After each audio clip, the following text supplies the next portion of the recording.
Senhor Jesus Cristo, vós nos destes a graça de vos escutar nestes dias, de fazer um retiro e um balanço em nossa vida e, sobretudo, nos destes a graça de desejar revestir-nos de vós através do Espírito Santo, vosso e nosso.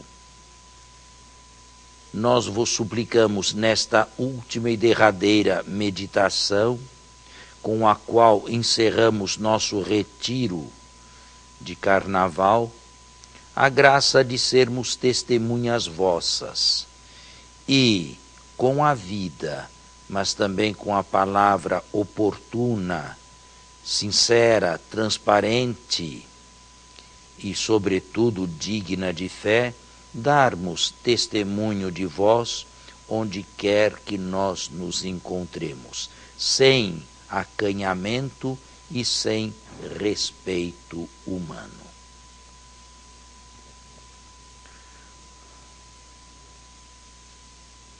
Nós queremos revestir-nos de Jesus Cristo. E Jesus termina o Evangelho de Mateus enviando os seus discípulos à missão. Ide por todo o mundo, anunciai o Evangelho, batizai a todos e ensinai-lhes o que eu ordenei e ensinei. Eis que estarei convosco todos os dias até o final dos tempos. De lá para cá, a igreja nasceu missionária. No livro dos Atos dos Apóstolos, nós conhecemos a geografia desta missão da igreja, de Jerusalém para a Judéia, da Judéia para a Samaria e da Samaria para os confins da terra. Até os dias de hoje, missionários e missionárias existem, deixam suas pátrias, deixam suas comunidades e se põem a caminho das estradas para onde o Espírito os impele, com o desejo único, não de se enriquecer neste mundo, não de angariar fundos, nem aplausos, mas com o desejo único de mostrar Jesus Cristo aos demais e torná-lo conhecido, pois Jesus deseja associar-nos à sua obra de salvação do gênero humano. Não posso negar que nos primeiros séculos e, sobretudo, depois da paz constantiniana, o cristianismo, por vezes, foi imposto e não como deveria ser, proposto. Houve quem o abraçasse de bom grado, mas houve também imposições. E não precisamos sair da nossa pátria. Aqui também houve imposições. Quando os navios negreiros chegavam da África com os escravos para os trabalhos forçados aqui no Brasil, tratados como animais, a primeira coisa que faziam era batizá-los numa fé que não conheciam e que nunca iriam praticar de coração. Nasceu daí esta mistura de religião ou culto africano com culto cristão e católico até os dias de hoje. Lamentavelmente, não podemos deixar de confessar, houve momentos em que fomos proselitistas. Graças a Deus, o proselitismo selvagem para a conquista de novos fiéis desapareceu. Ele existe, mas em outras fileiras. Existem, por exemplo, nas seitas protestantes, pentecostais, que tentam trazer de qualquer jeito, ou com ameaças ou com aliciamentos. Existem proselitismos por parte de muçulmanos que obrigam até mesmo cristãos a se tornarem adoradores de Alá. São pessoas estas absolutamente intolerantes com relação aos direitos humanos e ao direito de consciência e de liberdade religiosa. Entre nós, o proselitismo já não existe mais. O que existe é quase que o contrário. É uma espécie de tranquilização. E muitos pensam da seguinte maneira: todos seremos salvos. Quem lhes disse isso? Quem lhes afirmou isto? Com que segurança falam sobre estas coisas? E se todos são salvos, para que eu deixar a minha comunidade? Para que deixar minha pátria? Para que deixar minha família a fim de me embrenhar por lugares desconhecidos, com pessoas desconhecidas, línguas desconhecidas, a afirmar alguma coisa que, sem ou mesmo com sua ignorância, se salva da mesma maneira? Isto não está nem na Sagrada Escritura, nem na tradição da Igreja. Eu conheci época ainda de missionários que deixavam a velha Europa, 40, 50 anos atrás ou mais, e se embrenhavam aqui pela América Latina. E não vinham necessariamente a São Paulo. Alguns iam para a Amazônia diretamente, para o Acre, para Rondônia e para esses estados onde a falta de sacerdotes é calamitosa. São pessoas beneméritas, são pessoas de Deus e pessoas que receberão 100 vezes mais porque deixaram casa, mãe, pai, parentes e tudo mais para anunciarem Jesus. Conheci pessoas assim, diversas já faleceram, hoje algumas ainda estão vivas e continuam a realizar a obra missionária a que se sentiram chamados por Deus. A igreja será sempre missionária, mas esta obra missionária não incumbe particularmente ou exclusivamente aqueles que receberam a imposição das mãos, sacerdotes, ministros ou religiosos e religiosas. Ela incumbe todos os cristãos, ela obriga todos os cristãos. E aqui é este o momento de refletirmos sobre o nosso modo de tornar Jesus conhecido. Eu sei que estou falando para um grande número de pessoas que não conheço pessoalmente. Pessoas das mais diversas idades e pessoas que possuem profissões diferentes umas das outras. Pessoas casadas e pessoas solteiras também. Pessoas jovens e acredito que em maior número já pessoas de certa idade ou de meia idade. Não é o caso de enviá-los todos à missão, mas onde quer que eu esteja, na minha família, no meu campo de trabalho, na minha profissão, onde eu me encontro 8, 9 horas por dia, por que não ser ali um discípulo de Jesus e alguém que o manifesta? Não é o caso de um professor de português ou de matemática, por exemplo, transformar a sua aula numa pregação. Mas não lhe é proibido falar, vez por outra, de Deus, mesmo porque ele não é, ou não deveria ser, apenas um professor que transmita conhecimentos com a finalidade de angariar ou receber o seu salário mensal no final do mês. Ele é também um formador.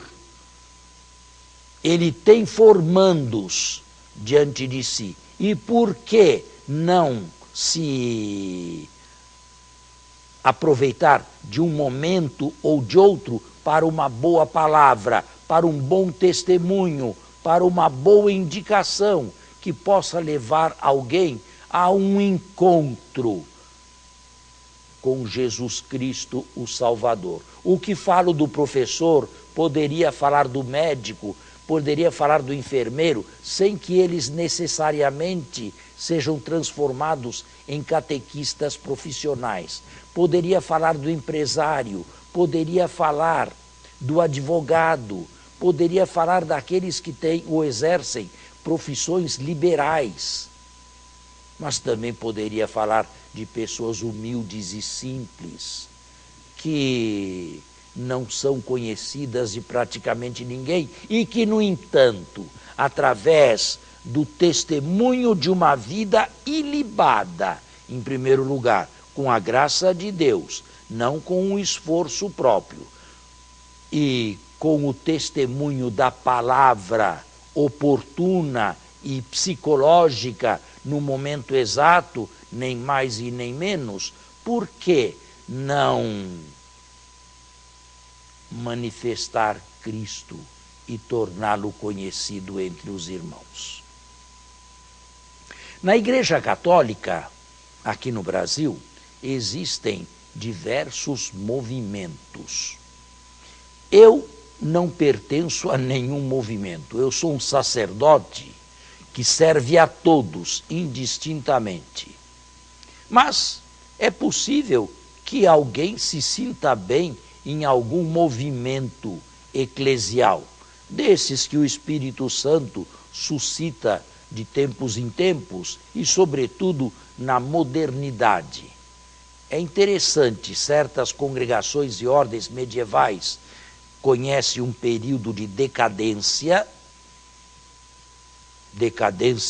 no número de aspirantes, e movimentos novos, a meu ver, são suscitados na igreja inteira, e não apenas no Brasil, pelo Espírito Santo.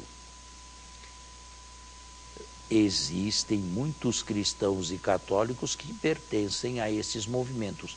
Por que não atraí-los a outros a que façam a mesma experiência? Mas não é preciso entrar num movimento qualquer para se fazer a experiência de Jesus Cristo. Basta a oração, basta a leitura meditativa da Sagrada Escritura, basta um desejo de conversão, uma verdadeira confissão que o lave dos seus pecados, das suas manchas, das suas iniquidades, do seu passado pecaminoso, e um desejo de vida nova. Eu conheço, caríssimos irmãos e irmãs, pessoas assim, que atraíram outros e outras para o cristianismo e o catolicismo. Ele necessita de atrações. Existem lugares aqui no Brasil onde o catolicismo está decrescendo em número. Eu me refiro especificamente a Brasília e ao Rio de Janeiro, onde parece que nós católicos já somos a minoria. Por que este estado de coisas? Não, eu não quero absolutamente julgar a consciência de ninguém, e todos são completamente livres de buscarem o que desejarem. Só lhes peço, e espero que o façam, de acordo com a sua consciência e não conveniências, para que não venham a arrependimentos mais tarde. Mas eu apelo para católicos, sobretudo praticantes, que existem nestas cidades ou em outras também do Brasil. Não aconteceria, porventura, que estaríamos faltando ao nosso dever? Não estaria acontecendo, porventura, que perdemos uma alma missionária ou o encanto pelo Cristo e pela sua causa, julgando que Cristo e a sua causa, a causa do Evangelho, seja algo extremamente ou totalmente particular, privado, e um relacionamento íntimo, pessoal, intransmissível entre aquela alma e Deus? Não. Confessemos, falta para nós católicos hoje, não digo agressividade, não digo proselitismo, mas aquela alegria em ser católico, em mostrar-se católico e apresentar a face bonita do católico, mesmo leigo e leiga, profissional, e que, no entanto, conhece os caminhos de Cristo e os caminhos que conduzem à salvação.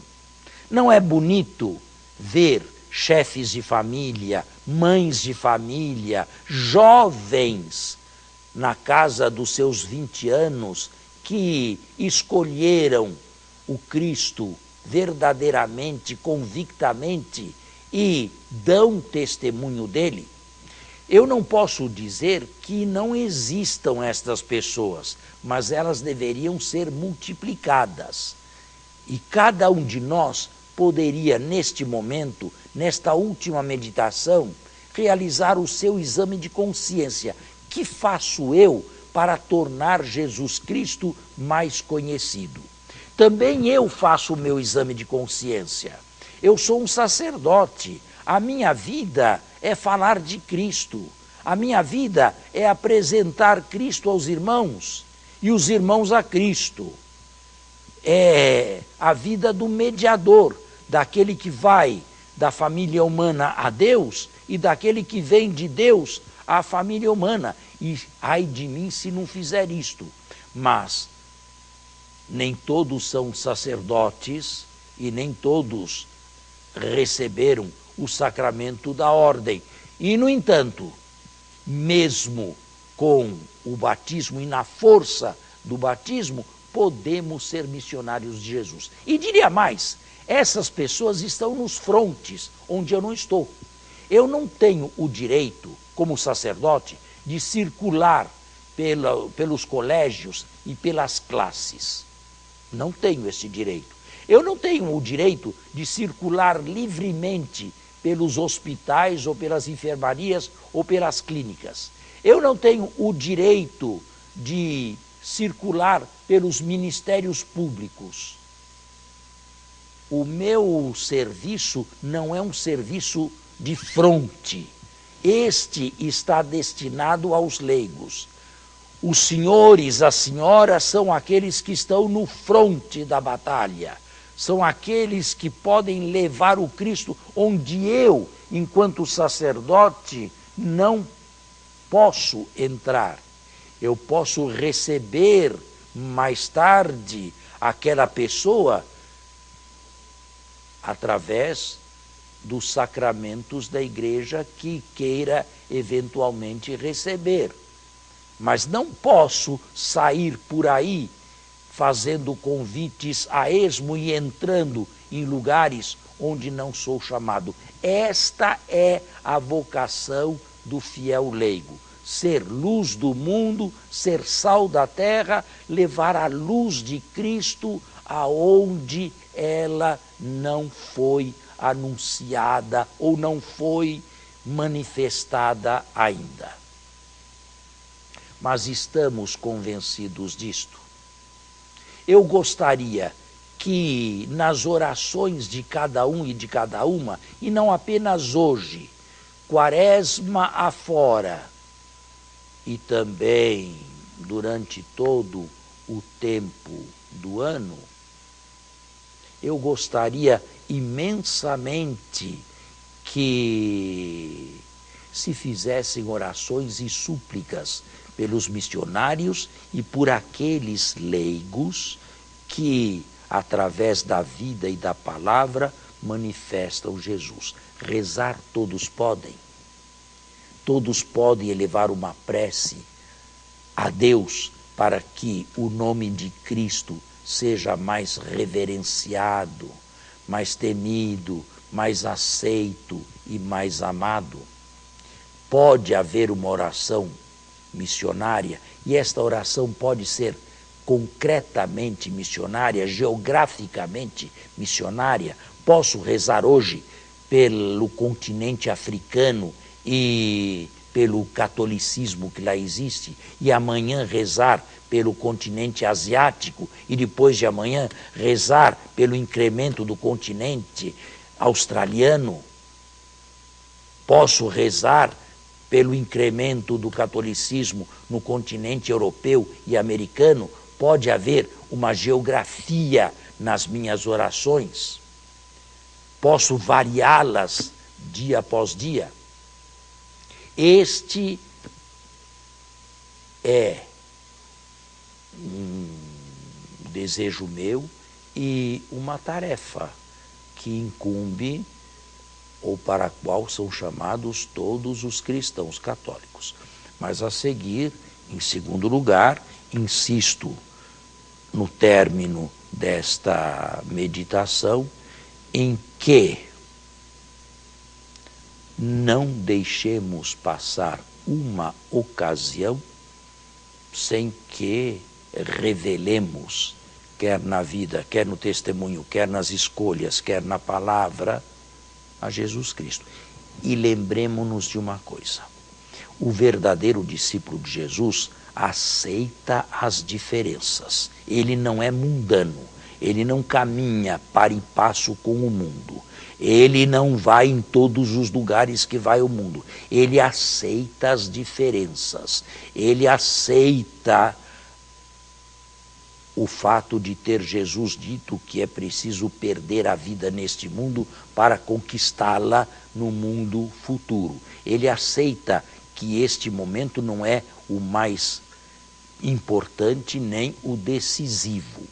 Ele aceita a diferença. Ele não tem medo de se mostrar diferente dos outros, exatamente na sua fé. E sob este aspecto, eu admiro outras religiões ou adeptos de outras religiões que também não têm nenhum respeito humano em se mostrar diferente dos demais nas suas práticas religiosas. Eu só gostaria que os católicos pusessem a mão na consciência, e sobretudo estes que estão fazendo o retiro comigo e agora terminam, e agissem da mesma maneira, agissem do mesmo modo. Se cada um tomar a peito o desejo missionário e de trazer pelo menos um irmão para Cristo, bem, nós teríamos já realizado um grande passo no serviço missionário do Brasil. Não seria tudo, e não seria o máximo, mas seria já um bom começo. E é este começo que eu peço a todos: iniciemos imediatamente com a graça de Deus. Amanhã entraremos na quaresma. A quaresma é um tempo de conversão, e neste tempo de conversão, entre a pergunta: eu sou missionário ou não? Eu torno transparente a vida em Cristo ou não? Eu procuro atrair novos irmãos para Jesus Cristo ou não. Que a bênção do Deus Todo-Poderoso, Pai, Filho e Espírito Santo, desça sobre todos os que seguiram este retiro, hoje, agora, durante a Santa Quaresma e durante todo este ano que se está iniciando. Que este retiro seja um momento básico de reforma religiosa para cada um de nós. Eu me sentiria enormemente agraciado. E não se esqueçam, uma pequena oração em meu favor para que eu leve até o fim, com a graça de Deus, o ministério que me foi confiado, de maneira séria, de maneira digna, de maneira a agraciar a Deus, e que nada e ninguém me impeça de realizar neste mundo o que Deus deseja de mim.